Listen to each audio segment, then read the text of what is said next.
have a couple of games that played a few days ago that just really had some good tactics to them, and I wanted to show those off before I accepted any challenges from my fellow followers that might be watching.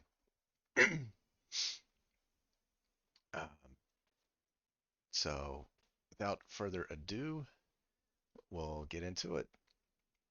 I believe most of these games that I played with the tactics were just blitz games, 5 minute games. Uh, they definitely had a lot of uh, a lot of fun to them. So if we start, I was playing an Englund Gambit. The Englund Gambit starts with white playing d4 and black plays e5, gambiting this pawn, opening up the center a little bit, and um, if they take, we can play a main line like this and get something like this, where we're basically attacking three things at once. Um, at the same time, we could also play another variation of it where we played this. Typically, they played this. We played this with them taking, and we pre-moved this, hoping for a take to get this. Um, Again, none of that actually happened in this game, but that was kind of the idea. So as you can see, I did play the bishop. He did play the knight, but after this, he played this. Um, and I just went ahead and played this anyway, just in the off chance that things opened up, but they, of course, didn't. And so, of course, we castle and we just play a normal game. We develop our pieces, try to put them on more active squares, get the rook. We eventually try to get this one over here. Rook's in the center, develop the bishop, things like that, and play a nice normal game. Um, so that's kind of what I was going for. And so, of course, moving my knight here, I was attacking this. So, of course, he's forcing the trade. So we trade that. And if we move a bit further, as you can see now, I'm looking to trade off my other knight for his other bishop. And as the game progresses, typically the game's going to open up and it's going to be more of an open game, and your bishops are going to be more powerful because they'll have a much larger scope to work with. Whereas knights are good for tight spaces, bishops are better when things are more open. But he moves back, doesn't want to trade it. I just kind of develop a little bit more, fall back, because I want to eventually come here.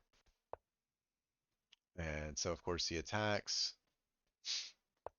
So I just fall back. He takes the pawn. And of course, when he took it, he was looking at my rook here. So I move the rook over, now attacking. And after this move, there was a really nice tactic here where, I mean, obviously, he's attacking the queen and the rook. So he's guaranteed to get something for it. But there's a nice little tactic here that I'm sorry, that black can play to basically gain material. And I encourage you, if you're going to watch this later on YouTube, I encourage you to pause the video here and find the winning move. Hey, what's going on, USA and Twinin? I'm actually going over a couple of games that I played the other day, and this is actually great, great. This is a good position to learn from because in this position, uh, it's black to move and win material. Let's see if you can spot the winning move.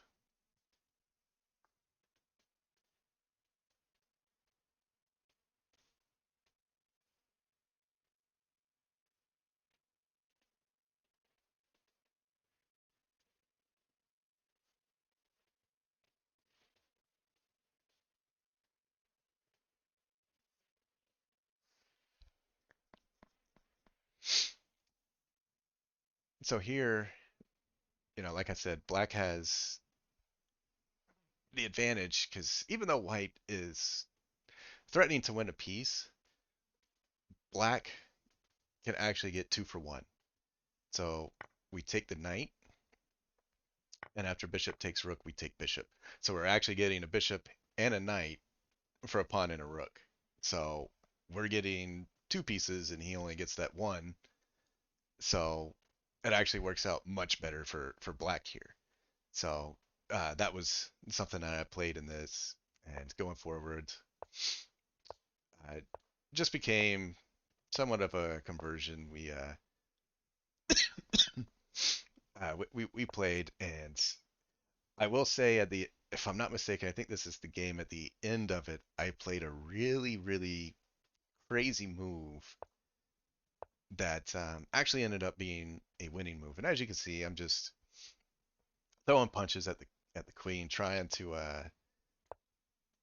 I'm really just trying to force mistakes by my opponent, who actually played it pretty clean.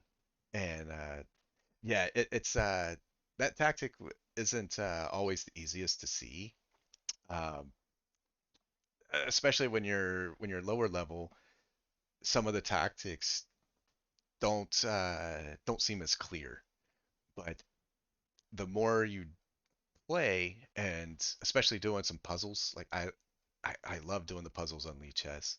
There's so many of them, and they're all free, so you don't have to sit there on chess.com and buy the premium membership to do puzzle after puzzle after puzzle after puzzle. There's also a lot of other cool things on Lee Chess that I'll show you guys in a minute as to why I like this site better than chess.com. Not that I'm advocating for either of them. I do play on both, um, but I really like a lot of the things that you can do on Lichess versus chess.com. Uh, but going forward in this game, uh, so of course, we trade. I just come back and I see where he's lining up. And I just go ahead and move over. Now in this position, something that you'll eventually learn, if you guys haven't already learned, to take is a mistake. So we know that if we take, if we do this, he's going to do this, and then we're going to be forced to move here, and it could be pretty dangerous for us. So not taking, we just move the knight, attack the queen. What one thing I saw or originally saw was I saw him coming, like if I took it with the king, him coming down, and it would have been mate. I wouldn't have had anywhere to go, so I had to take it with the queen. Um, because if we do it like this, I'm sorry, it wouldn't have been mate, but I would have had to give up a piece. Uh, well, maybe not, but bishop coming down, queen blocks, but then the bishop becomes sad, doesn't really do much. So, um, just taking it with the queen and allowing it to be in the game was a little bit better.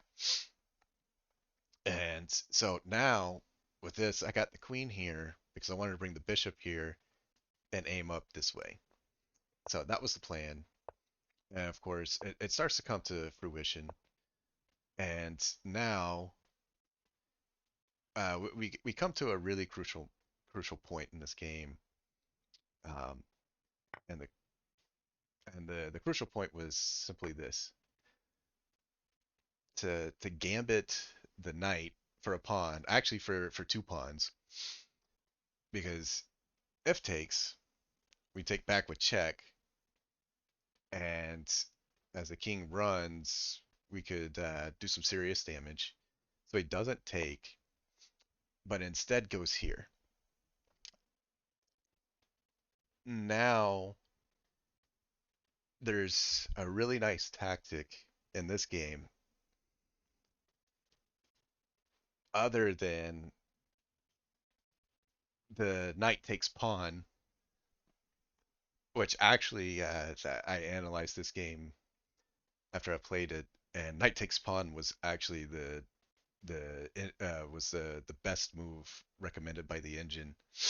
I played another move here. Probably wasn't. I don't think it was the best recommended by the engine, but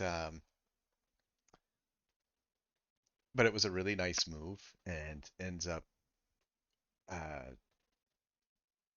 basically winning the game.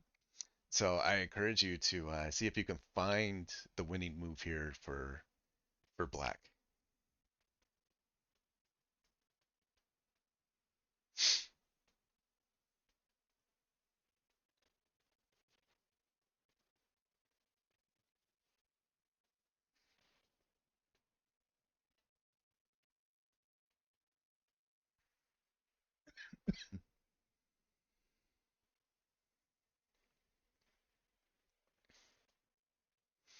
And the winning move that I played was knight check. The reason for it, it it forks, but it also does something else. Well, yeah, and he does end up taking, and we mate. Check mate. So it ended up being a really quick checkmate. Uh, and as you can see, he only had 14 seconds left, so chances are you're going to blunder at that point. I still had 2.5 minutes, but he played it really, really, really well. It was a tough game, and I definitely enjoyed it. And then in this game, so I believe I played, as always, I typically play a London opening. Uh, it's just so many fun things that can come out of it. So it pretty much started with me just developing, and I didn't want to commit to castling either side because I wanted to wait and see what he wanted to do.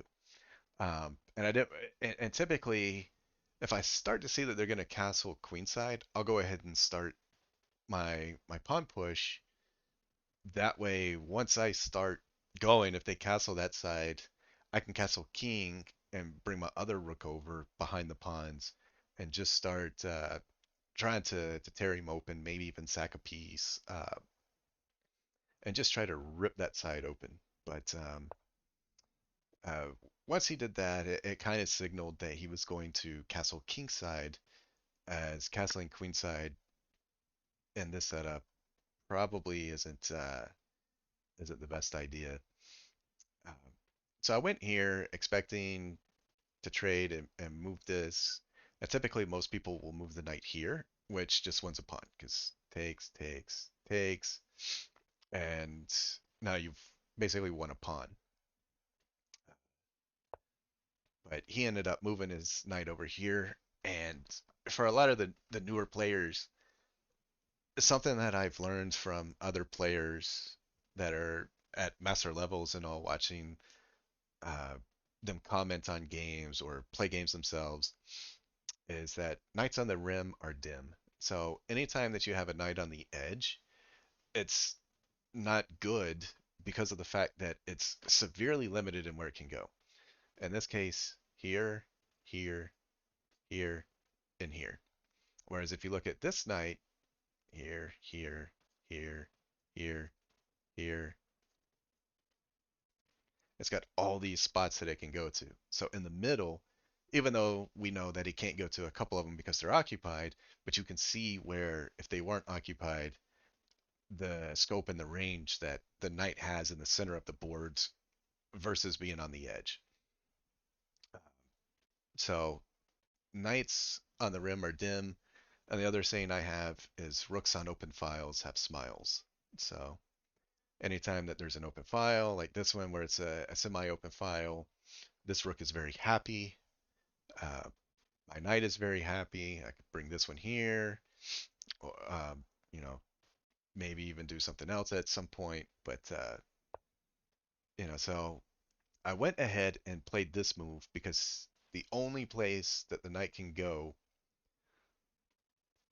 I mean, well, it can still go pretty much anywhere. Like it can go here and force a trade. It can go here and force a trade. It could go here and just be sad over here. But and so he ends up going there, and we trade, and then I just move back because I want this scope. I want this diagonal. This diagonal coupled with this and this at some point could be very dangerous. And in fact, it actually ends up playing very well because right here becomes the critical moment. White just won a pawn, and I will say that I didn't see it until I analyzed this game. But white to move, and it's forced checkmate in three.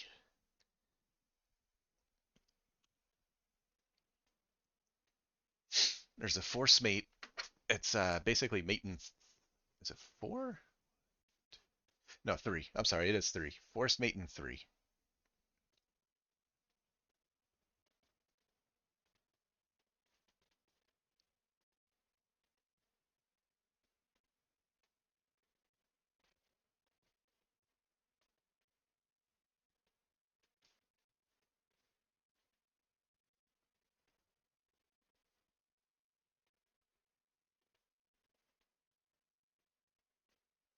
Now, I will say I did miss it in this game, and I think I played something else, which we'll get to. But the forced mate is sacrificing the rook. He's forced to take queen check, and remember he can't run anywhere because of this, and checkmate. Forced mate in three. We sacrifice the rook, and we get the checkmate. Bishop h7 wouldn't be mate because he could come over and he could just rinse and repeat. So if you like if you did this, he goes here and you come here, he goes back and it's just the same. But this is actually a forced mate. And I've had games like this so many times, um, but it had been forever, and I hadn't had one go into this exact variation. So I missed the idea of sacking the rook, even though I already know sack the damn rook, and oop, and so I ended up missing it. But let's see. Let me go forward again because I ended up messing up some stuff. But yeah, so here I ended up just moving the rook back one um, instead. And when he goes here, he ended up resigning, and really, it was still a forced mate, I think, with and in this position, you can't actually sack the rook uh, right away. So I encourage you to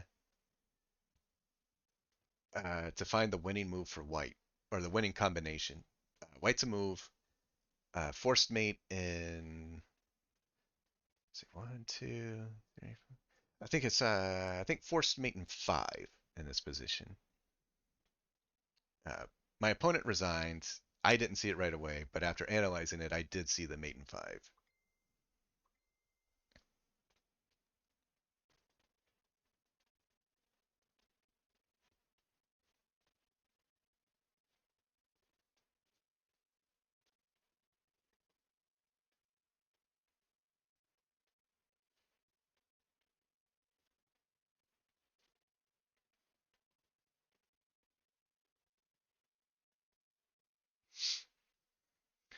So in this position, it's actually bishop check, king here, and now you bring the bishop here, cutting off the queen. King has to go back. Rook and checkmate. And when I analyzed it and I saw it, because I did not, I will say that I saw the bishop h7 check, but what I was missing was bringing the bishop here to cut the queen off. I completely missed that move, and I was like, okay, so bishop check, then I come back, and then we're kind of in the same situation. But I was like, the queen can still block it. I was like, I don't see it. I don't see the mate. And uh, after analyzing it and going through it with the engine, I saw where they wanted the bishop, and I said, oh, that makes so much sense. I get it now. I see the mate. Because once they put it here, or once I realized they wanted it here, seeing the rook sack and bringing the queen in was easy to spot. But the placement of this bishop is what really, it was just such a nuanced move, and it definitely was a nice one.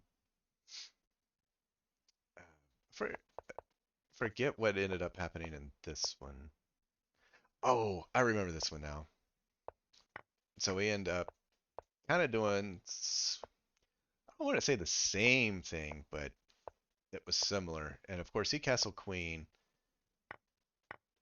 and I just ended up just straight away attacking. And I saw that he was coming in, but I really wasn't too worried about it. Now, in this position, we can tell that black is definitely threatening to um, to mate white, and we have to be, for the most part, fairly careful. But at the same time, we don't have to be like super super careful. But we do need to worry, because if he goes here and doubles up those rooks, this queen is cutting off the only retreat square. So right now I don't have to worry. But now it's starting to get that way. So I go ahead and I move here so it's not too late. So I have plenty of time. And as you can see, I go ahead and I move the king. So now if he checks, it's not mate, and I can run. And even the knights are completely protecting each other, so losing a pawn, not the end of the world. Um, so I go ahead and I just start to attack and kind of open up. And so I was looking at going here with the check to try to bring the queen in to a better place. Maybe get basically check and try to move it away to get this, but he could go here. Um, so there were a lot of things that I was thinking. And we end up trading, and so my night there, I was just really thinking, okay, and so now he comes here and it cuts off this. So we know that we can't go there. And so we check here, forcing the trade, which just sets up a beautiful mate in one. There's not much that he could do to stop it, because from here, let's say because the king can't run, uh, because we take, and as you can see, if he goes here, it's mate. If he goes here, uh, which is the only move he would have, we could just basically, uh, as much as we'd love to checkmate him, we wouldn't really be able to, but we would be winning this piece. So if we went here, he goes down. We do get a rook, but forget. but yeah, he just moved down to come after this, and of course, simple checkmate. This game was a little bit funny. I was I was playing in an arena on Lichess. It was the I think it was hourly Blitz Arena one afternoon. I think it was in the afternoon. No, it was Friday night. It was like last Friday or something like that, or Saturday. And uh, I had a good laugh because the guy berserked me. So in these arenas, when you berserk, it cuts your time in half. So in this instance, the games were 5 minutes long. He berserked, which meant he now had 2.5 minutes to my 5 minutes because I did not berserk. Um, I probably could have against him, but I decided not to. I was really just trying to make it instructional that night, but the 5 minutes I realized is just kind of too fast for me to really talk my moves through as I'm doing them and analyzing certain things at times. Whereas with 10 minutes, I can kind of spend a little more time on my thing on the moves and explaining. But so here we basically have an Italian, and typically in an Italian, I like to be super hyper aggressive and push my king pawns uh, up the board and castle queenside. So it's usually come here, here, here, castle, and then just go to town. And so and you can see he's already committing to pushing, and he ends up castling to the king side. So I know a lot of you know that if you're going to castle king side, pushing this pawn two is not the best of ideas. Um, Especially when this piece hasn't even developed yet. So I go ahead and I only push it one because I was really just kind of trying to set some things in motion here. And so as you can see, he's already committed to pushing this, and you'll see very soon why opening up the king is not a good idea. And I actually put this game on my YouTube page, so you can. Is it there? You know what? I may have actually had to take it down to copyright infringement because of a song that was playing. So I may have taken it down. Um, but as you can see now, this position is just fantastic for black. I mean, the king here is in the open. The rook is cutting off the only file that the king can safely really move to, besides having to come here and here and here or here and just trying to run all the way across the board. And and so of course I move my knight here, get it out of the danger zone, but also free up my queen to do some things. And then he pushes down. So now my queen has free reign. Um, and so of course I come here knowing that I'm eventually going to move the knight. Um, maybe something like this and whatnot, but or even just move the knight back here. Probably just come back here, and then try to do something, But he moved the knight here to attack my queen, and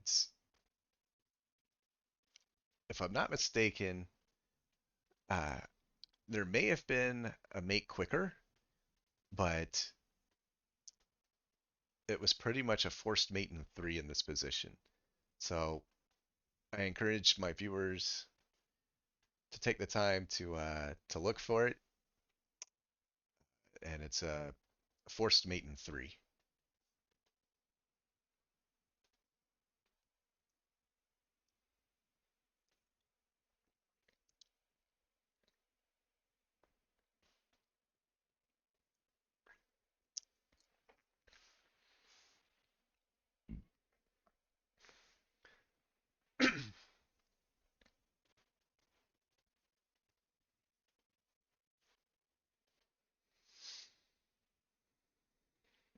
And it pretty much just starts off with the queen check.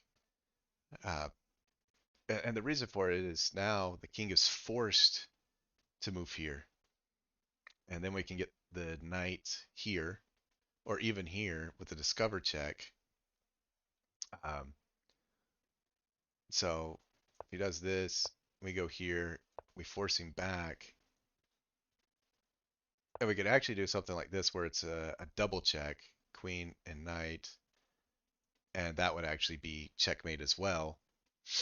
Uh, but yes, you are right. It does start off queen g4. Uh, and this one, we came here, and once we did, the king moved here. After that, I went here, um, and as you can see, there's no place for the king to go. So the only moves were the knight here or here, and either one of them is a forced mate. So if he goes here, you mate this way, and our opponent went here, and with that, you force mate here. So both of them were. It was a forced mate, regardless of how he moved the knight. Uh, it just ended up being a mate. Uh, let's see. I did have a really cool game to show. Most people had already seen it. Who did I? Yeah.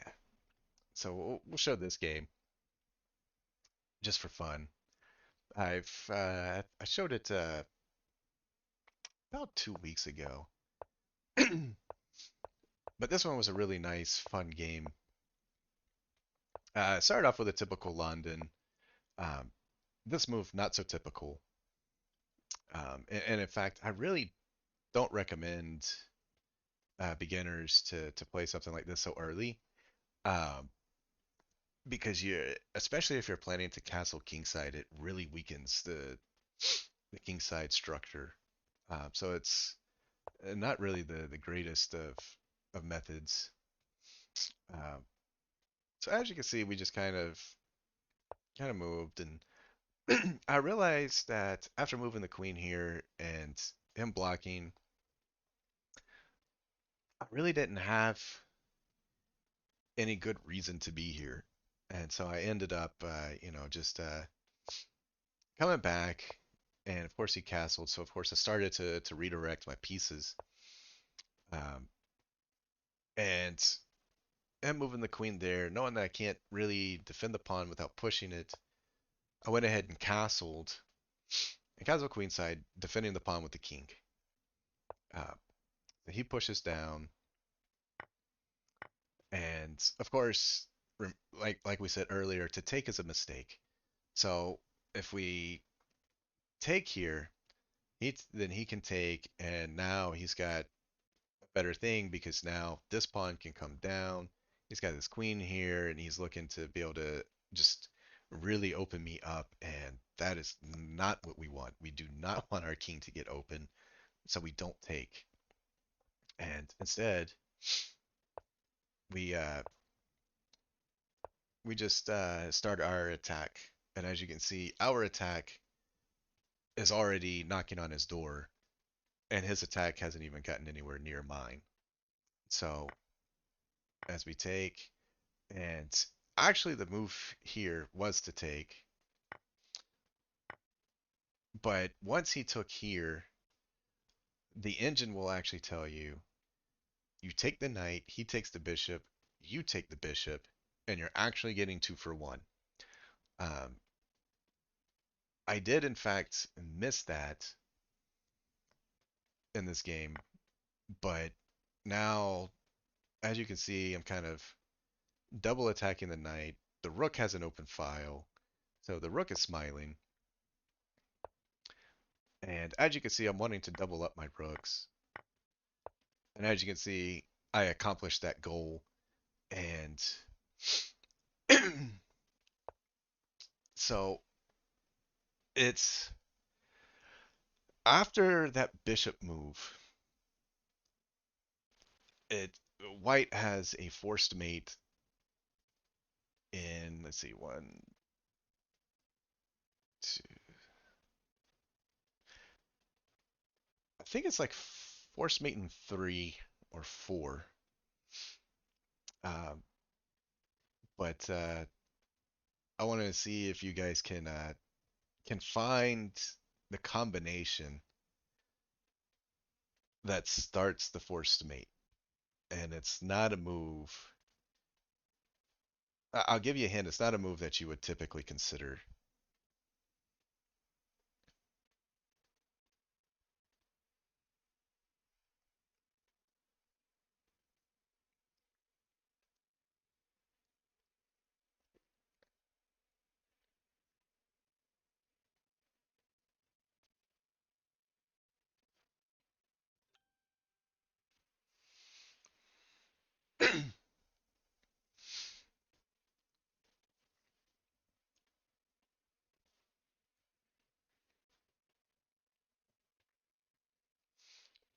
So, have you guys found the move yet to start it? If not, I'll go ahead and reveal it now. And the winning move is to sacrifice our queen on f6. Who would have thought that sacrificing the queen would lead to a checkmate? Because once he takes and you take here, you have the rook all the way up with the mate. Because this rook is controlling the file as well. The pawn here is going to control the escape square. And there's no way for black to escape the tragedy that he has bestowed upon himself. And my opponent, of course, when I moved the queen here, I guess he thought it was a blunder, but it was actually a very big tactical. It is, isn't it? And what was funny is my friend and I, when we were sitting here, I guess he was watching the game as I was playing it, and I was sitting there calculating things, going, "Wow." I was like, I want to sacrifice the queen because it looks like if I give up the queen and I put the pawn there, it's mate. And I almost didn't consider it. I really did. Excuse me, I almost completely missed it because I was like, okay, the queen goes here, he takes, I take, and for some reason I was thinking, okay, but then if he pushes this, he can just kind of run down and escape, forgetting this. But so I was forgetting the white bishop controlling this square. I was also forgetting that the pawn is controlling the only escape square that he has, so he can't escape. No matter what, he cannot escape. And so I was like, you know what? I was like, the bishop controls the light square, so of course I can sacrifice it and win the game. And uh, also for some newer players, if you're in a losing situation, do not offer the draw. My opponent here, this gentleman or lady, offered me a draw, wanted me to take a draw for me in a completely winning position. Um, it's bad etiquette to offer the draw when you're losing a game. If it is a drawn game, by all means, offer the draw, accept, and move on to another game, whether you rematch that guy or lady or you just go to another game. But if you're completely losing and you know that you're losing, do not offer a draw. It's just bad etiquette. But anyhow, so of course he takes, and I take back, setting up the mate. And at this point, he realized it's mate and tried to offer me the draw. And of course, I told him, I was like, dude, I'm not going to accept a draw when I'm completely winning here. Um, the engine will tell you that the only move to delay the checkmate is queen takes pawn, which my opponent actually did end up playing. It's basically a spite check. There's it just delays the game, and I mean that's the only thing he could do because after no matter what move he plays, the rook up is just icing on the cake and it's game over. So that one was a really fun one. Uh, let's see, but was it this one that pretty much shows? Yeah. So I think in this one, so this one shows the whole shebang of what I showed earlier, where we sacrifice the rook to get the mate. But this one shows it where you do it with the bishop and you just completely force the mate. Uh, and of course, this was from a different analysis when I showed somebody uh, this game a couple weeks ago. But yeah, this one is just a nice little forced mate. But if anybody wants to play a game, feel free to send me a challenge. I prefer 5 or 10 minute games, uh, and I'll be more than happy to play anybody that wants to play. So if anybody wants to send me a challenge, we can play some, and we'll look at the games and see where each of us went wrong, and try to gain some knowledge from those games and have some fun in the same time. So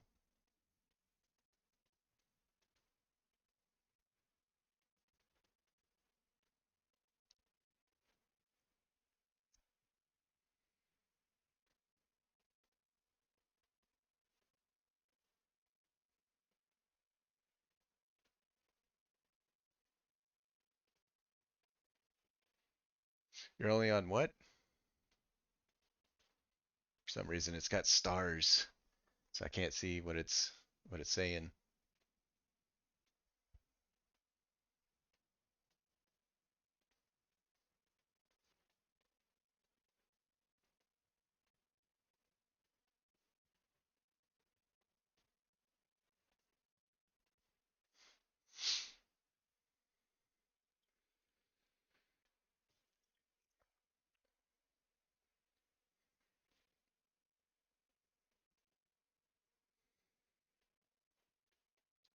Oh, chess.com. I got you. Yeah, I have my thing set up on chess.com, but I think my camera isn't really showing it correctly. Let's see. Actually, you know what? We'll play on this account. Let's see. Let me see if I can't. Let's see. Archive. Here we go. Let me pull something up. Played a game earlier, and maybe I can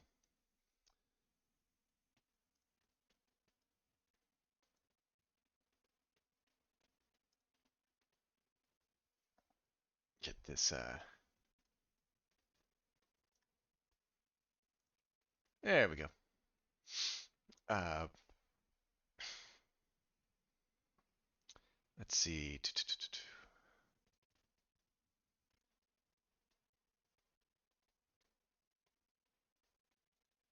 But let's see. I'm happy to play anybody. Feel free to send me a thing. Huh. Let's see. I don't see any challenges.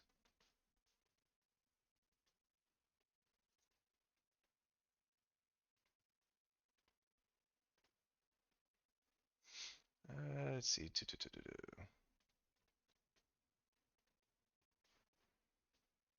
Let's see. Let's see. What's the name? I'll try to.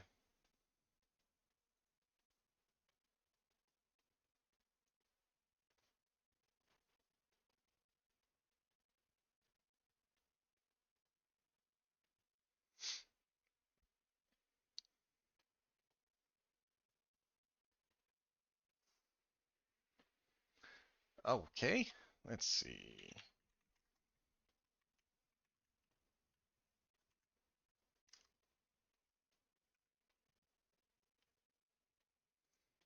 Let's see.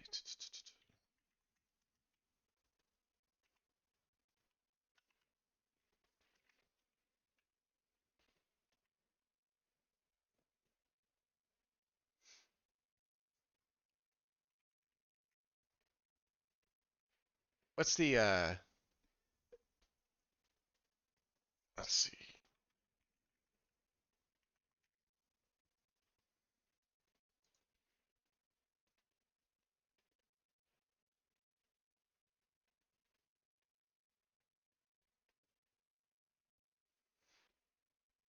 Let's see. 10-minute standard. Uh, we'll play this. Okay. Okay. Hopefully you got okay. And let's play e4. Let's play an e4 opening.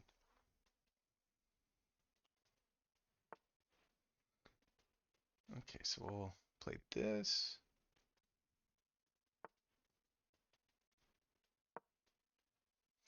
All right, so we've got the modern defense.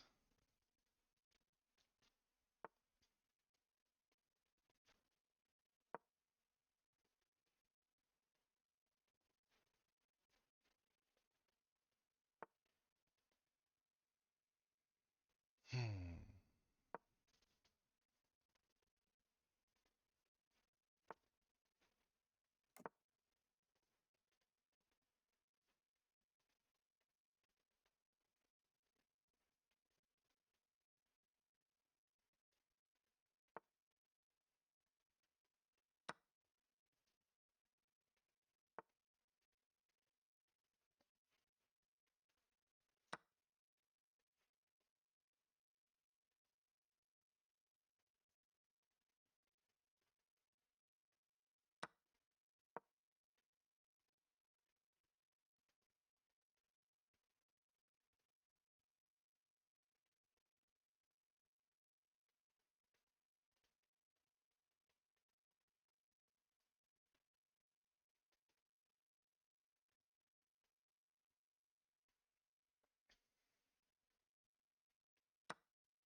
Let's come back.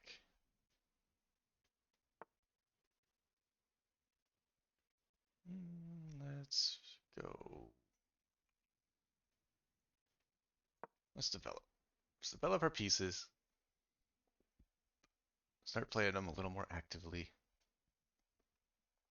Remember, trying to keep knights to the center. So going here would be something decent. Uh, but depending, I mean, there's other things that we could consider.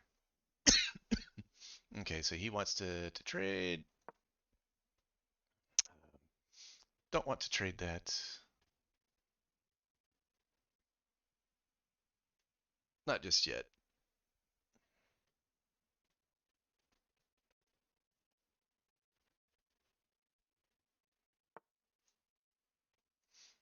Okay, so again, looking to trade off a piece. This time I kind of have to.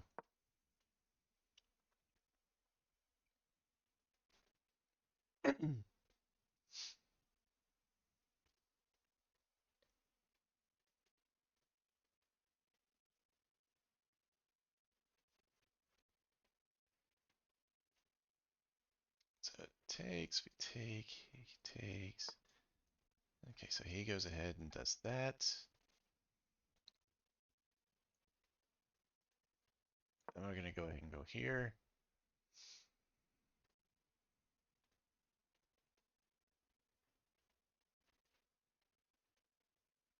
Um, Kind of expecting this.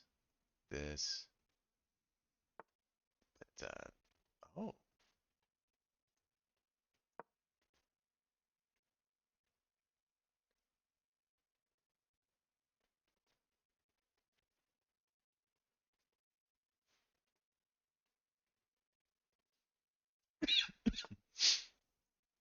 so now we're just going to storm the king side and try to do some damage.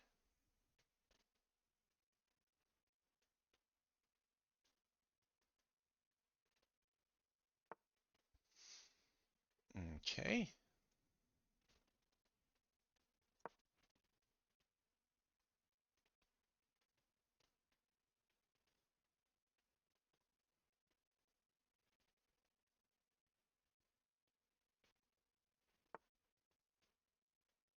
Smart move.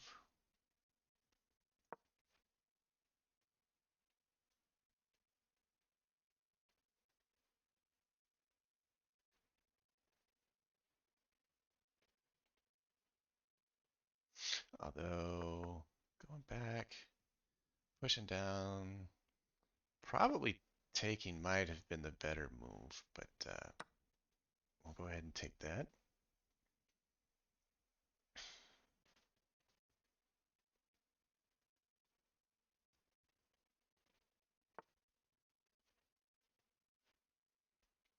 Okay. Let's see.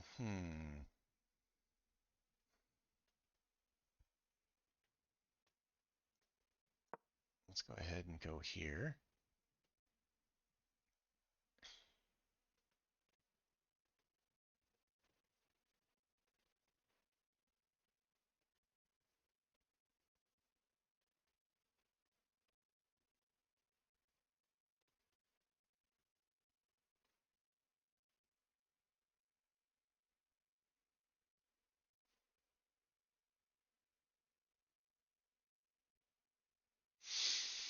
Okay, so now we've got some options. Okay, so that was the logical move I expected. We'll go ahead and trade. And we can go here.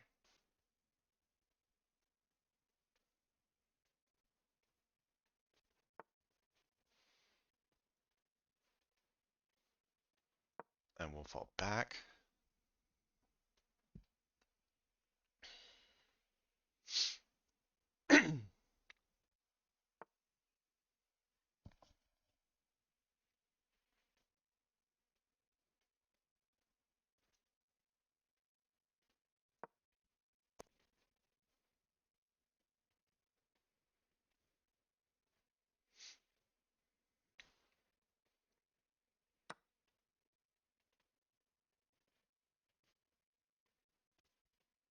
Let's see, is there any way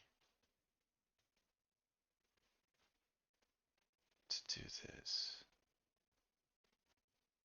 Don't think there is. I think that was just a complete blunder. But okay, so I did blunder, but it's not terrible. I did have a slight miscalculation with what I was doing, but should be okay.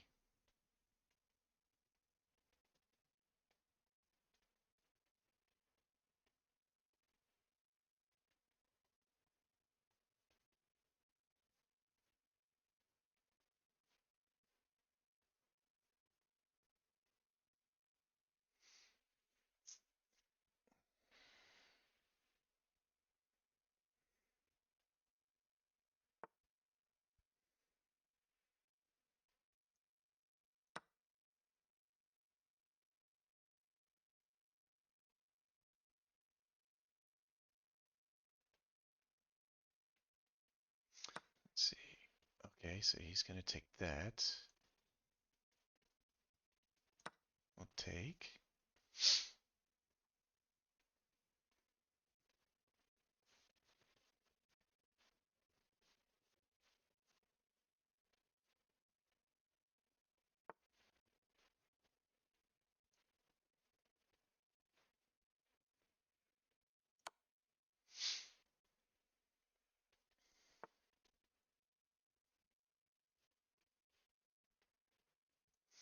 see, where can I?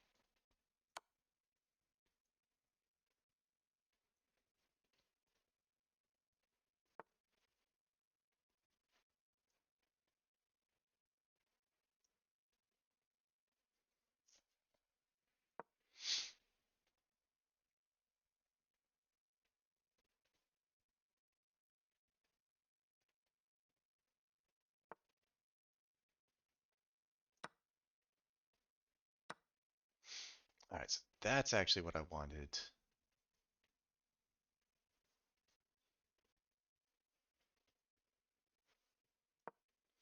Is now I actually have control.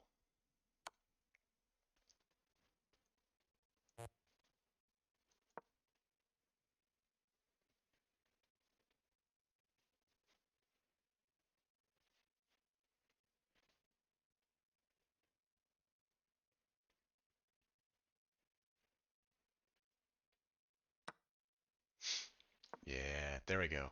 There we go. There we go.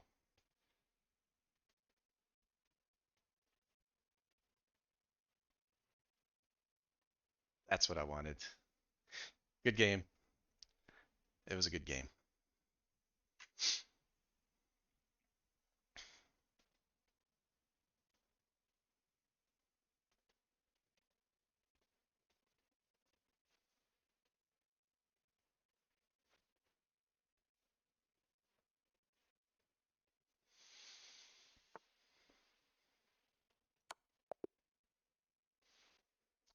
Good game, sir.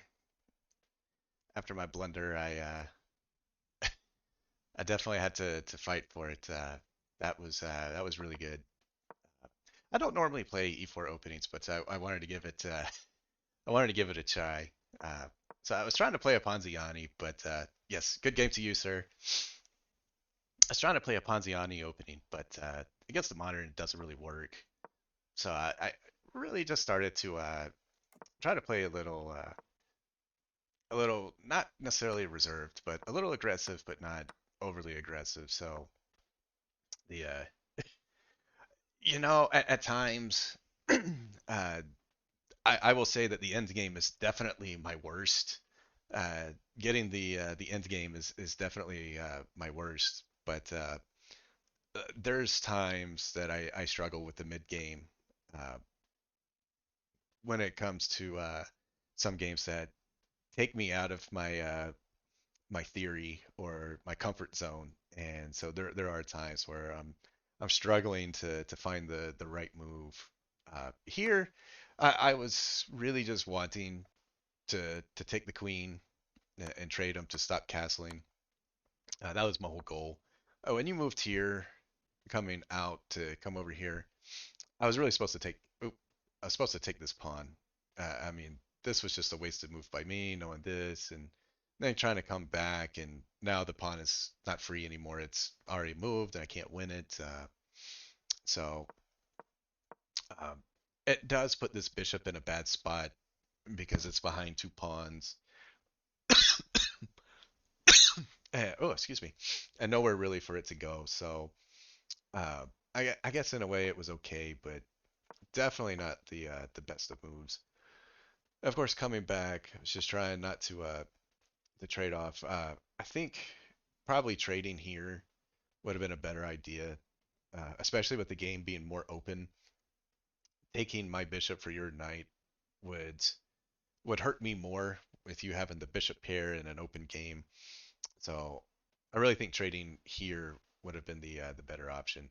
Because once you take, I'll take back, and then you can move your knight to safety, and then I have to figure out how to, you know, protect this pawn so that I can push this one up and start my attack on the where the king is. So,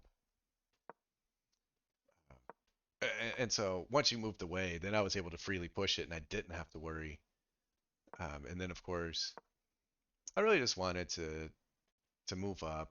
Um, Although probably here, the move was probably to push this and just kind of open this up so that then the check can come and I could do something like that. But again, uh, during a game, you're gonna miss a lot, and you'll see it when you start to analyze it. So probably instead of pushing the B pawn, I was probably moving just a little bit too fast. I probably should have really considered A5. Um, is A5 you push down, we can take, I can take back.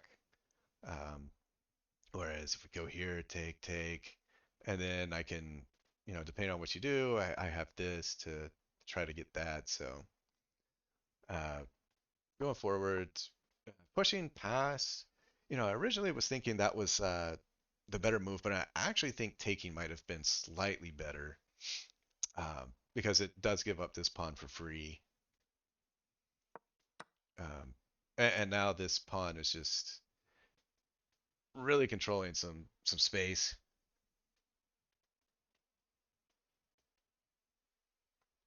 To be honest, I really have not read any books. I'm gonna be 100% honest. I've never read a single book on chess. The only thing that I've done is I have bought um, uh, some chess openings. Unfortunately, I don't think. Oh, you know what? Maybe I can show it in my drive. Um, so I have actually bought some chess openings, and you'll see that I've got stuff on the French, the modern, Scandinavian, the Slav, the English, King's Indian attack, um, beating some sidelines and gambits with e4 as black. Um,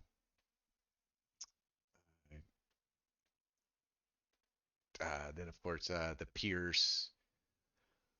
Let's see the Petrov, but the only thing I really know with the Petrov defense is the Stafford Gambit. I love the Stafford Gambit. I get it so often. It's so much fun to play the Stafford Gambit. Um, there's so many cool lines in it. Let's see, which one is this one? Oh, then the London system. I've actually never watched uh, Damian Lemos's videos on the London system, although I probably should. But I did purchase Eric Rosen's um, uh, uh, London chess videos and studied those. I also have Grandmaster. Oh gosh, what's his name? Uh, I can't think of his name. He's English funny guy. Let me see. I subscribe to his page here. And not on this account. On this account, I'm not. Let me see if I can't switch accounts real quick. Um, Ginger GM. I purchased his original. Uh, what is it? Uh, to be honest, I actually never took beginner courses. Now, that's not to say that I didn't learn from people, because that would be entirely inaccurate. I actually, in a way, did have a coach. Um, One of the guys I work with is a lot higher rated player than me. In fact, he's on my friends list here, um, and we can show you. Let's see, followers. Think culture. So as you can see, my my buddy here, 1900 in Blitz games, and he's rated about two. Now, I will say the rating on Lead Chess and Chess.com is a huge difference. It's roughly about a 300 point difference. So whatever your rating is on Chess.com, add about anywhere from 300 to 400 points, and that's what your rating is going to be on Lead Chess. By the time it's all said and done, that'll be about what your rating is. Um, but the only thing that I can really recommend is if there's any openings that you want to learn, either buy a course from somebody that you think you could really learn from and understand. And then also uh, the the other thing is just analyze your games after you play a game. If it was one that you obviously crushed your opponent, then you might not want to look at that one because you already kind of understand, you know, everything that went on in the game. Yeah, you may miss a move or two, and you can go back and go, "Oh, I could have won sooner," or "Oh, there was this." But really, I would suggest analyzing games that you lose or games that you win, but they're much more of a grind where you're really having to play positionally and tactically so that you can go back and review them and see, you know, where maybe you should have moved or a piece that you maybe should have moved. Uh, because there's so many things. Another thing I recommend, and this is another reason why I like Chess versus chess.com, is if we go to practice, we have all these options to learn, like piece checkmates, checkmating patterns, um, you know, checkmate patterns 2, 3, 4, the piece checkmates, uh, part two with more challenging the checkmates where they're using different pieces and you gotta find the winning combinations. Um, and it gets crazy. The knight and bishop mates. If you want to learn how to mate with a knight and bishop, you can go through those. There's 12 of them. Um, they teach you about pins and skewers and forks, discovered attacks, overloaded pieces, to where they're just, a piece is just being overloaded with protections and things and how to exploit them and, learning about double checks and how vicious they are. In fact, I can show you some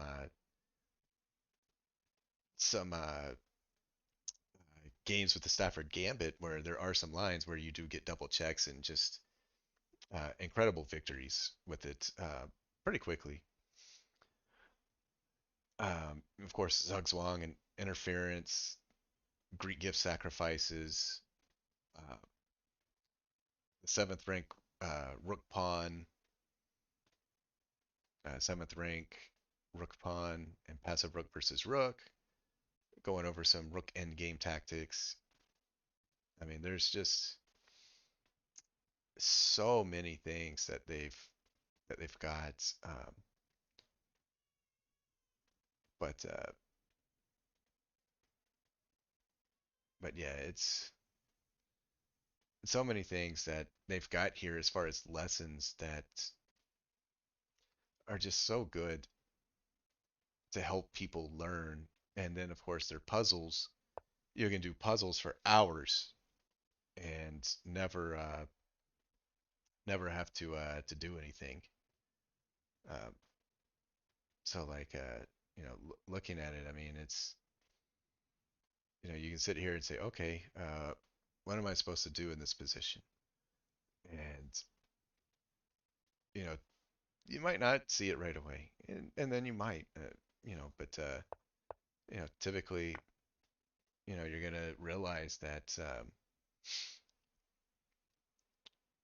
that it's gonna eventually come naturally, and you just sit there and you look at these moves and you say, okay, so now we find the move for black, and it's takes, takes, takes, and then we get this. I mean, yeah, I'm seeing it so fast, but part of it is just recognition.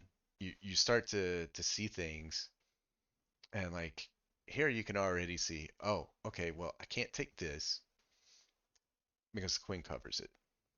And I can't take this because the knight covers it, but I can take here, and once he takes back, I can take. And then if he does this, then we get this with a check. And then if he blocks it, then we can of course trade, and we're just in a much better position. So it's easy to try to see all of that. Now there are some that are really, really, really difficult to spot. In fact, like this puzzle here, it's almost hard to see that the move is this because of the fact you're looking at it and you're going, wow, this is insane because you're like, okay, my knight's double attacked, but there's got to be something that I can do. And you start to search, and I was looking at knight here to sacrifice it for, for this to where, so I was looking at this here, this, this, and this. It's kind of what I was calculating in my head. But then I was like, well, it doesn't necessarily have to work that way because of the fact that once we go here, once we do this and this, we can play this, but then the queen can also come here. And that stops this whole idea. So if you can spot one move that your opponent can play that kills your entire plan, then your entire plan doesn't work. Then you have to rethink your plan. And so the thought process then goes, okay, so if we take this and he takes back, there's nothing up top to stop my rook from coming up here. And we know that he can't go here, and he can't go here because the bishop, the knight, and the rook will be up here controlling it. So we know that he can't do any of that. So it makes sense to sack the queen for a rook, knowing that the next move is going to deliver a mate. Now, I don't necessarily think that we would all see that in a real game. There may be some of us that say, "Oh, I could see that in an actual game," but maybe not always. But when it comes to courses, to get back to your original question about courses, it's not a bad idea to take some courses or find like a local chess club where you can play against some other people. Um, Here where I live, before the pandemic hit, I used to go to this Barnes and Nobles a couple of years ago, and I I played people there. There were, and at the time I wanted to say I was anywhere between 1,000 and 1,100, and so I would sit there and I would play against them, and I played against a couple of people that were a lot stronger than me by a lot. Like I'd be an 1,100 player, and I'd be playing against people that were, or at least one guy that I played fairly regularly, and he was about a 1,600 player. And it gave me a huge boost of confidence one day when I actually managed to beat him in a game. Um, I only beat him with that one game, but you know, once you beat somebody that's higher rated than you just get this boost of confidence that says, I can do it. I can beat people of this rating, and I know that I can be of this rating. Um, and so for a long time, I would play there about every Monday. Me and a buddy would show up, and we would play against some of the people there and have some fun. And at the time, I had already purchased Eric Rosen's London course, and I have to say that I actually really liked his teaching style. Um, and it definitely opens my eyes to a lot of tactics, a lot of positions, and I've definitely incorporated some of it into my own play. Um, crazy thing is I've never gotten a lot of the positions that he shows in his course. Um, there's been a couple here and there, but most of them I've never actually gotten. Uh, and then the one time or a couple of times that I have got some of them, I've forgotten the moves and I couldn't remember. I couldn't remember the tactics. So it's like, that's so unfortunate. Uh, but yeah, if there's anything that you want to learn, uh, I would suggest finding things that kind of fit your play style. Like if you're more passive and you're not like super aggressive, then I would find things that allow you to be more positional and more tactical.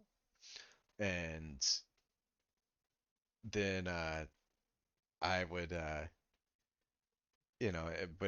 then if you like to play like me, where I like to be pretty aggressive a lot of times, uh, then I look for things that can allow me to be super aggressive. Whether it's an opening that I play, and one of the things I like about the London is you can play it both passively and just be a little more positional and tactical, or you can go all out and go balls to the wall and be hyper aggressive and just shove pawns down their throat. Um, yeah, for me, I'm aggressive, uh, regardless of what I play. If I'm black, I'm probably gonna play super aggressive. If I'm white, I'm probably gonna play super aggressive. Uh, it just really depends. But I will say that there's times where I start off aggressive, but then I see the attack coming, and I'm like, okay, let me back up for a minute. Let me start to play some defense. And after I play some defense and I see my opening, then I'm like, okay, now I'm safe. Now it's my turn to step on the gas again, and then I start to go back at it. Um, but it really just depends. So like one of the things I love to play, Stafford Gambit. Starts off with a Petrov's defense, uh, like this, and after they take, we can basically play this. We gambit the pawn, but we open up all of this so that we're getting just fantastic positions for our pieces to come in and just wreak havoc all over the board.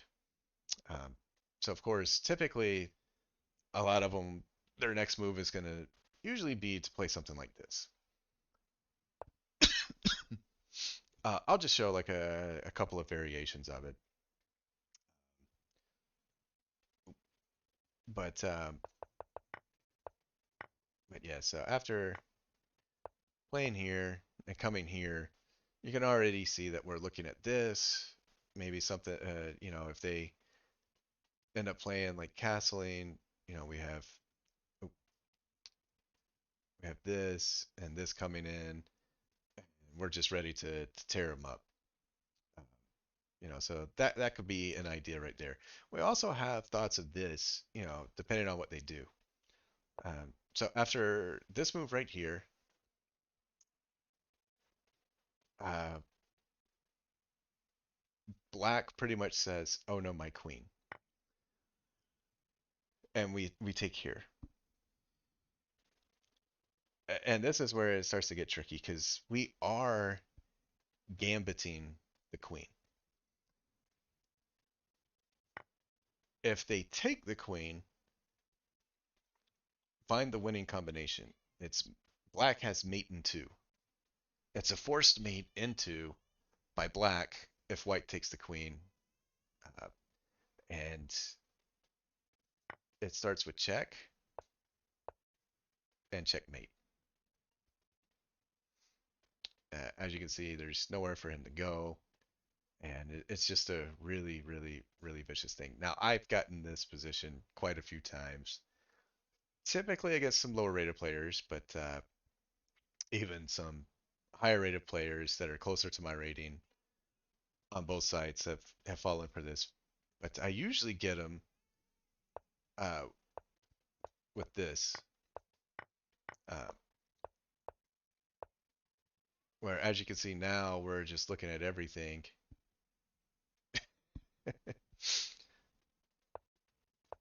And after they castle, as you can see, this is just a vicious castling mate.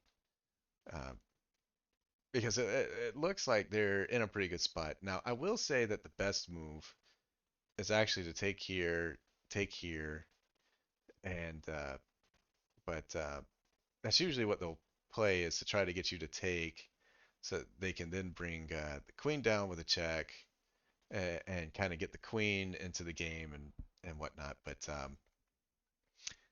if they do end up taking, I just sidestep it. And a lot of times after they do that, uh, they'll usually do something like this where they come back, or I'm sorry, I forget what they do, but if they push this, attacking the knight, it runs into a lot of very fun and dangerous things. Because now we take, and as you can see, we're attacking the queen. We've got the discover check coming. So we're looking at this, and a lot of times they play queen here. Um, and as you can see, uh, and so I actually made this study with the queen coming here because that's typically what most players do, forgetting that now there's a double check with the bishop and the knight, and so the king has to move. And now you get yet another double check with the queen and the knight, so the king has to move again, and now you bring the queen up for the mate. Uh, let's see. I think I had a couple of fun games I can show where I actually got some really funny positions. Oh, I think this is the guy that,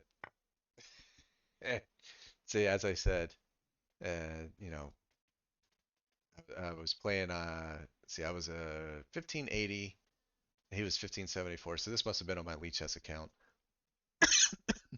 And as you can see, it just ended uh, quite badly for the guy. And then this guy I played last Saturday in a in the arena. And if I'm not mistaken, I think I actually have this game on my YouTube account. Um, but this one was really funny. And the only reason it was funny is because it goes into another line that I've already studied, I already have everything for that I've learned. Uh, Now, this move looks a little bit weird.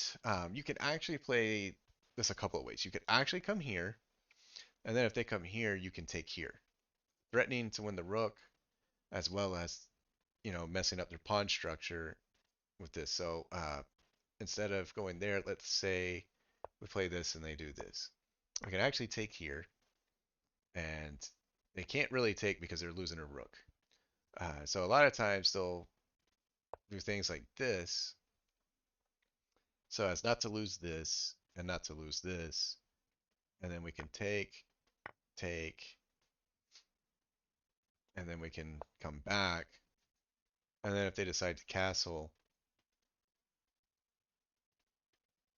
I don't know if this move still works because it takes.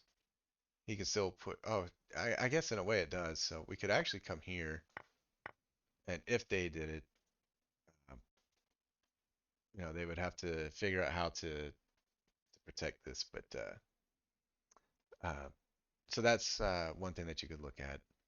But what I ended up doing was playing this because I am thinking about sacrificing the knight, uh, and I can show you a couple of lines where you go ahead and play this. But so I went ahead and I play it, and this is where it's a little tricky because takes. Um, there's really no way to stop the mate. So um, taking, it's one where they're kind of forced, but it's really pick your poison. Because if they take it here, we're gonna take here, So, I mean, the best move is probably this. Take here, and then we could try to do something like this so that we could get this. Uh,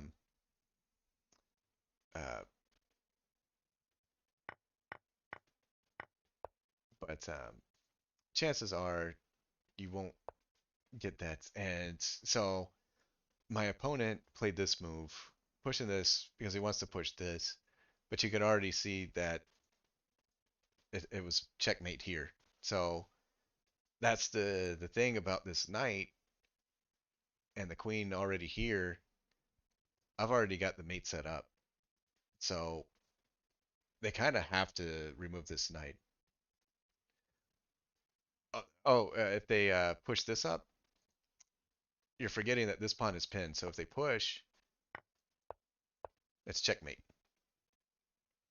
because this pawn is pinned, which is the other deadly thing with the black bishop is it's just controlling so much, you know. So and I've actually had games where they push the G pawn. In fact, I think I have one of my older Twitch videos or Twitch streams, I should say. I actually do have it up on YouTube. So if you go to my YouTube page, which is just denied, um, and watch it, you'll see it. Let me see. But yeah, this pawn is just pinned. So pushing this just runs into so if they did push, we could just check, and then they're forced here, and then it's here because as we know, the knight is still covering it, and just runs into a simple mate. Um, like, so if we look here, so as you can see, we're already looking at it. And like I said, in these variations where if they push, we just take and we get the mate.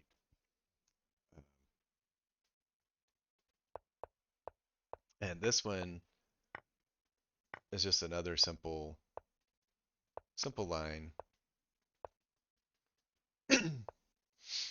where, and this one we're actually threatening, so if they do come here, like I said, we've got this. A lot of times they just go ahead and castle.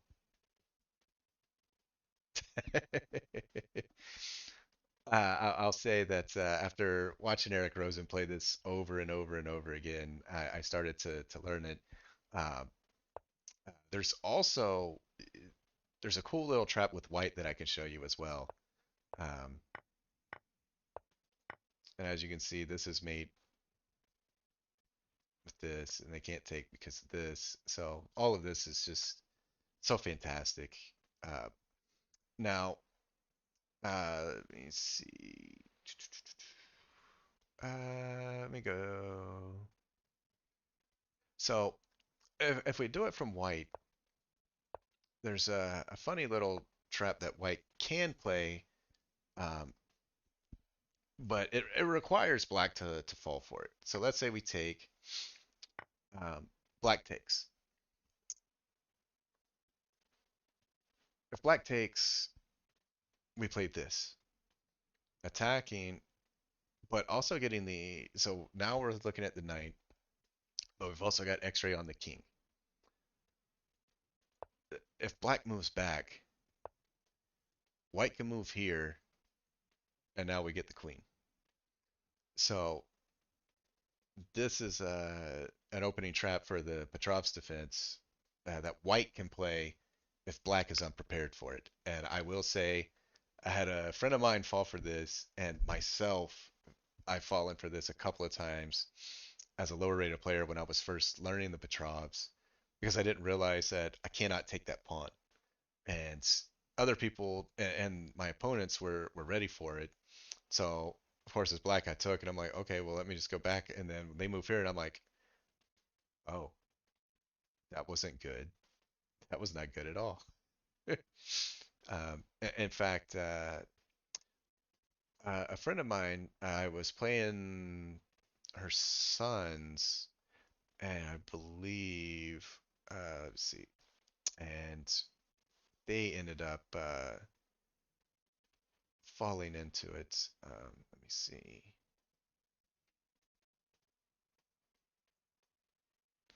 Is it this game?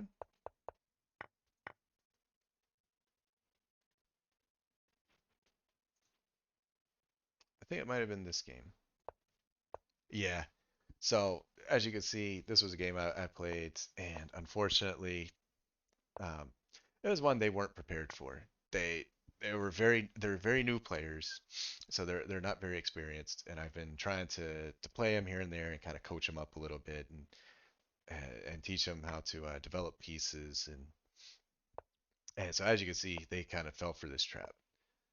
And so as you can see, they played that, and then of course when they didn't take back, I went ahead and stole a pawn just to get more out of the piece, and then I just kind of tried to develop and at the same time they kind of he managed to find some good tactics and got me a little bit, but I was already seeing some things well above. And so I had already looked at, okay, if I check, he's going to go here, then I'm going to come here. And once he goes down, then I'm going to come over and I'm going to. So a lot of times I think, but a lot of it comes from just kind of having that intuition because they're not going to play this because then it's going to be free. And then you're going to, and then if they go here, there's, so many things that you can do, or maybe you take and get this with check, and then they try to do this, and then you can come here. Uh, just so many things. There's so many opportunities that you can take. Plus, now you can swing this over and start to control the open file and look at winning this piece. I mean, there's so many things you can do. Um, uh, and if we go forward, you can see where I was just really getting the best of him, and then I just started to find the checkmate, and I'd already seen the mate. The mate was here, but it was also here. So both of these were mates. But really, this was the mate because the queen is controlling this and it's controlling all of this. So you really don't want to move it up because then you're giving up this control. But if we leave it here and we can move this down and control this, then there's really nowhere for the king to go besides up. So removing the only piece that kind of stops the mate, and once he made this move, we take, and then we can bring in the knight for the beautiful finish, um, which was another thing I was looking at too. Was I didn't see it early on that once he went here, that coming here kind of it doesn't really set up a mate, but it kind of starts to because once you come here and check, you force him here, and then you can pretty much go here. So if you went ahead and did it, and he goes here, it's checkmate, um, and it's really the only place he can go. There, and obviously he could take, but then when we come here, we can kind of start to run him down, but at that point, he gets the pawn, we can take with check, kind of run him, but the quickest thing about it is to just sit there and I don't think I went back far enough. Is to just try to remove that knight, and once he brought this down, it kills the only retreating square he had. So once we played this, it just finishes everything off. Uh, but so there is that trap. Let's see. I also play The England. I like to play the England Gambit a little bit too. Um, let's see where.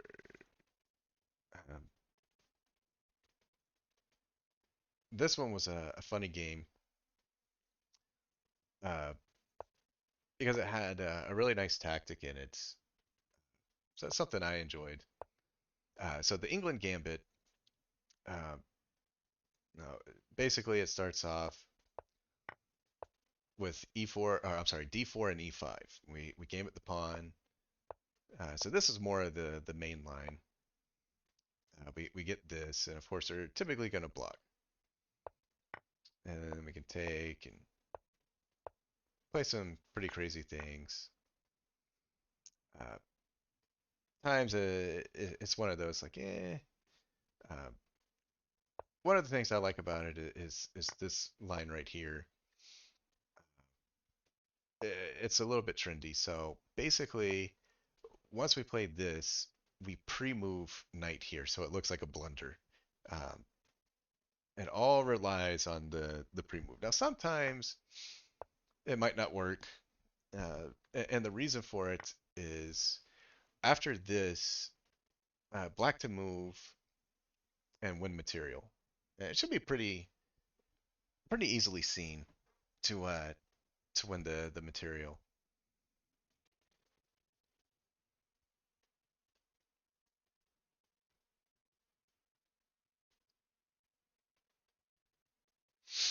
Um, I don't think it keeps your records with openings, uh, or at least not that I've seen. But what I like about Chess versus Chess.com is you can any game that you play, you can add it to a study. So like you can let's see, Oop, we can come here and you can see that you can say my studies, and then you can click on the plus button. Hang on, let me do it from here because it wasn't showing anything. We can come here. Well, I've got it cut off, but there's a plus sign on the far side where it says hide. If you go over, there's a little plus, and you can create a study. What you do, then you can click on My Studies, and it'll show you um, all the studies that you've created with different things. um, and I actually did have a guy that fell into a Budapest Gambit trap that I was so surprised when they actually fell into it. I don't actually have the game, but I couldn't find the game I played. But it's pretty much the Budapest is against the Queen's Gambit. So when they play D4, we played this, and we Gambit this pawn. So once they take, we move the knight here, attacking the pawn. Typically, they're going to move down to defend the attack, and we're going to re-attack it with the knight. So as you can see, two attackers, one defender. So a lot of times they're going to play this to defend it. So now there's two attacks and two defenders. And here, black plays this move to check, developing the bishop, and the best move is knight here. Um, but there's cool little tricks if they played this. And my opponent actually did play this move. Uh, so it's really funny because now we're going to play queen here. So now there's three attackers and only two defenders. And a lot of times they play a3, attacking this piece because it's free. I mean, obviously knight. So in this position, we take the pawn. If they take this bishop, black to move, mate in one.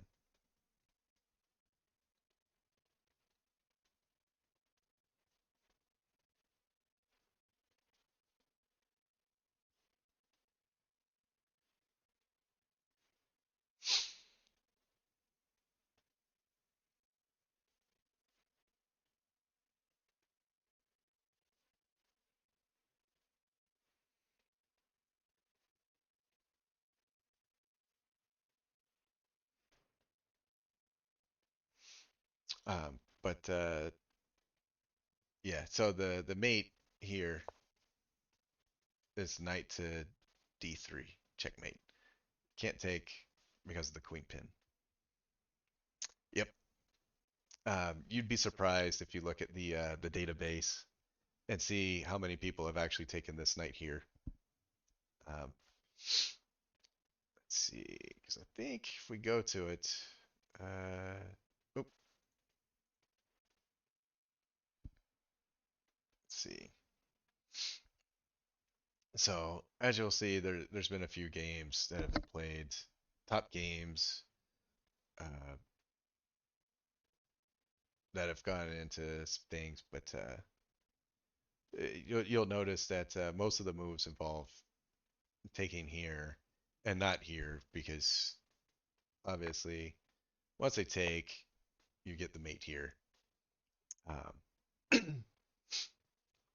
yeah, so but yeah, I like I said, I like Lichess because of the fact that I can create all these studies. I can import my game, so like plus anytime I play on chess.com, I can download the game. So like this game right here that you and I played, I can download it. I can come to studies. I can go to my studies, and then I can say, let's see, let's just put it in this one for argument's sake. And I can go to my downloads. And now I have the game that you and I played. It's now in a study. I can look at it anytime. I can sit there and say, okay, this was played, this was played, this is what I should have done. And, you know, so any game that I want to use as a reference, I can add it. I can use analysis boards to go over key positions and whatnot. So uh, I really like the fact that all of this on Lichess is free, and anything that you want to do on chess.com requires like a premium membership, and I don't like that. I don't want to pay to get something that I can get elsewhere that it might not be as good, or certain parts might not be as good, but the overall feel is so much better. And you can also go to studies and you can see everybody else's studies that they've put up um, on, and it might involve different games. It might involve gambits. It might involve systems that people can learn. So I mean, there's just so much to it. Um, but yeah, I mean that's pretty much the reason why I like Lichess versus Chess.com. I don't think that there's anything wrong with either site. And personally, I think the competition on chess.com, I think the players are a little bit better on chess.com versus Lichess, but that's just my personal opinion. I will say that once you start hitting, I would say around the 2000 elo, maybe 2100 elo rating on either site, you'll probably be that on both sites. But I have noticed that as you get higher rated on one site, your rating will be higher on the other one too, and it starts to even out. So like for instance, my friend on Lichess here, Think Culture, uh, he's I think about almost 1800, if not 1800 on chess.com, whereas here he's about 1900 to 2000. So now he plays mostly blitz, where he just plays 5 minute games for the most part. Uh, and I think on those he's like think his main account on chess.com is like 1774, 1779, somewhere around in that range. And I think on Lee Chess it's like 1900. So as you can see, the rating disparity is a little bit closer. Whereas with me, um, I think right now I'm at a 1770 on my rapid play and 1694 on my blitz. And if you go to my chess.com page, my true chess.com account, um, which I'll log on to real quick, you'll see that let's see that my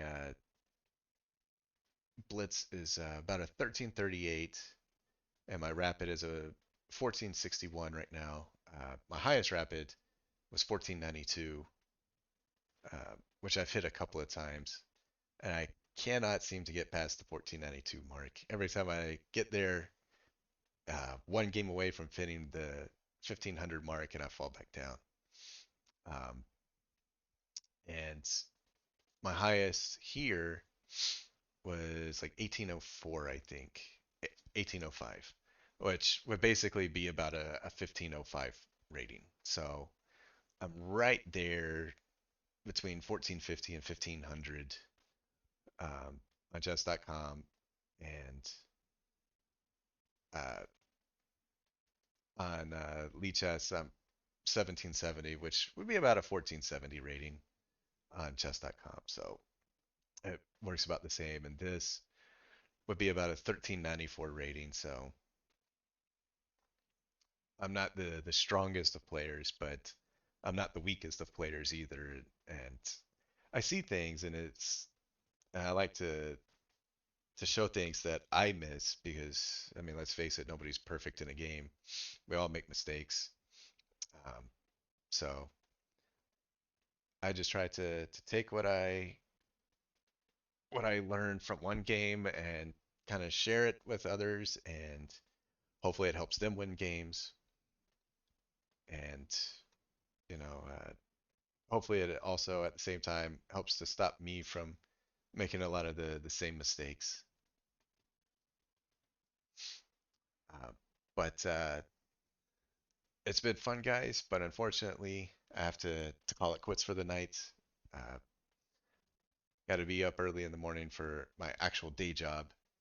But hopefully, hopefully I can get some games in during the week and maybe show them on stream on Friday or something, and maybe even get back to my normal streaming schedule of Friday, Saturday, Sunday, and really have some fun with everybody. But for those of you that made it to the stream, I enjoyed having you, and I enjoyed the game that I did get to play with USA Twinning.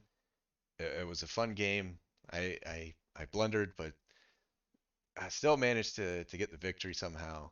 Uh, but he definitely put up a good fight, so it was definitely a good game. It was played well, and hope to see you guys again later on. Have a great night, guys.